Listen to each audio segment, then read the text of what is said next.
Picture this. Someone holds a tiny gold flake in their palm and says, "I got lucky." But that little flake has a story older than human history.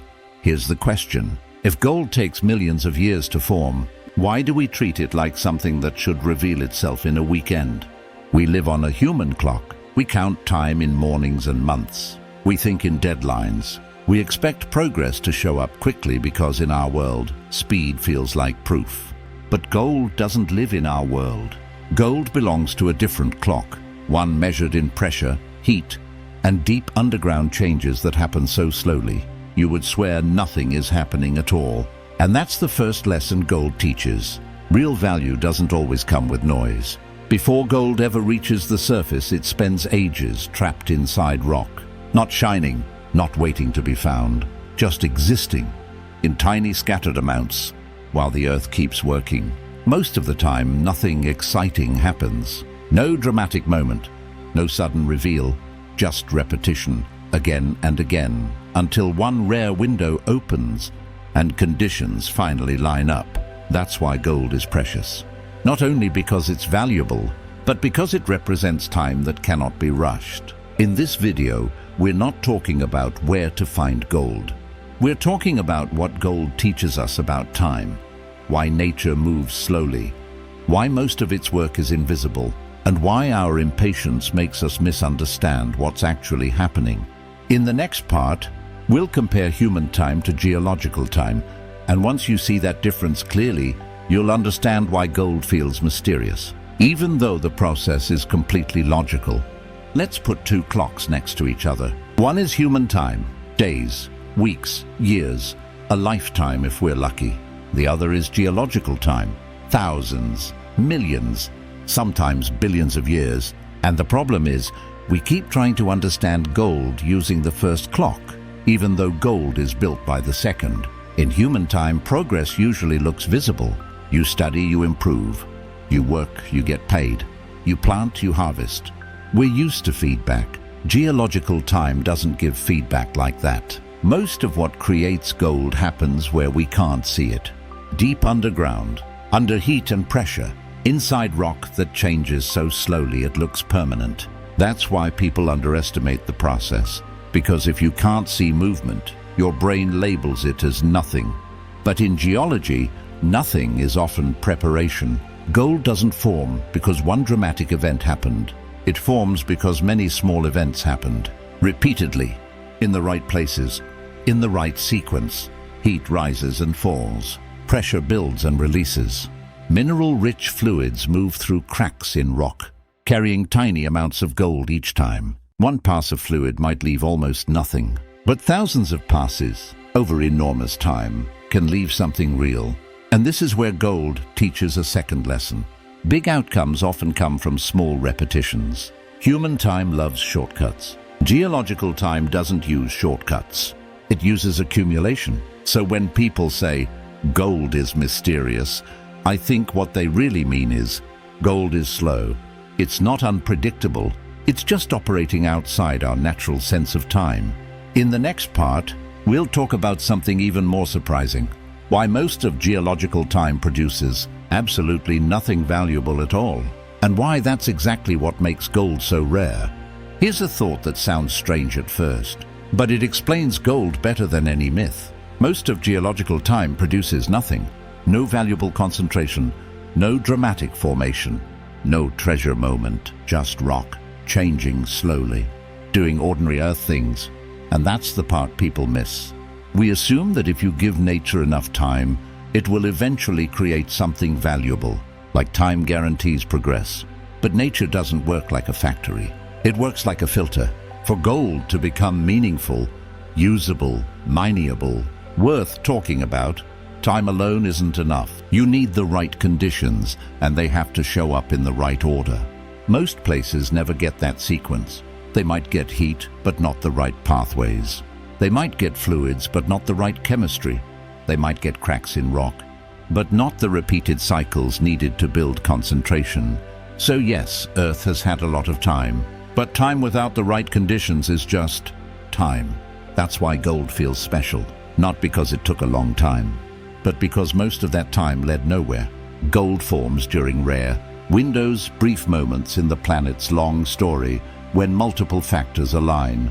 And even then, it often forms in tiny scattered amounts. Concentration is the hard part. This is a third lesson gold teaches. Time doesn't automatically reward patience. It rewards alignment. And that's uncomfortable, because it means waiting can be meaningless if you're waiting in the wrong conditions. In the next part, we'll bring this back to human behavior. Why our brains hate slow processes, why we label silence as failure, and why that mismatch makes people misunderstand gold and life in the same way. Now let's talk about the real problem. It's not that geology is complicated. It's that our brains are impatient. Humans are built for short timelines. We learn from quick feedback. If something doesn't change soon, we assume it won't change at all. If something stays quiet, we assume it's empty. That works in daily life, but it fails completely in geology. Because in nature, silence doesn't mean failure. It often means the process is still building. Gold teaches us that slowness is not the same as absence. Think about how people judge progress. If they try something for a day or a week and see no results, they feel fooled. They say nothing is happening. They leave. But gold is literally built inside long periods that look like nothing is happening. Heat can be rising deep underground while the surface looks unchanged. Fluids can be moving through rock while everything above looks still. Tiny deposits can be forming while the land gives no obvious sign. This is why people feel like gold is mysterious, because it refuses to perform for our attention span. And the same mistake shows up everywhere in human life. We overvalue speed. We undervalue slow accumulation. We think anything meaningful must show itself quickly, or it's not real. Gold is proof that's not true. Gold doesn't respond to urgency. It doesn't accelerate because we're watching. It doesn't care how badly we want a result. It forms when conditions align, whether we're patient or not. In the next part, we'll explore something even more surprising.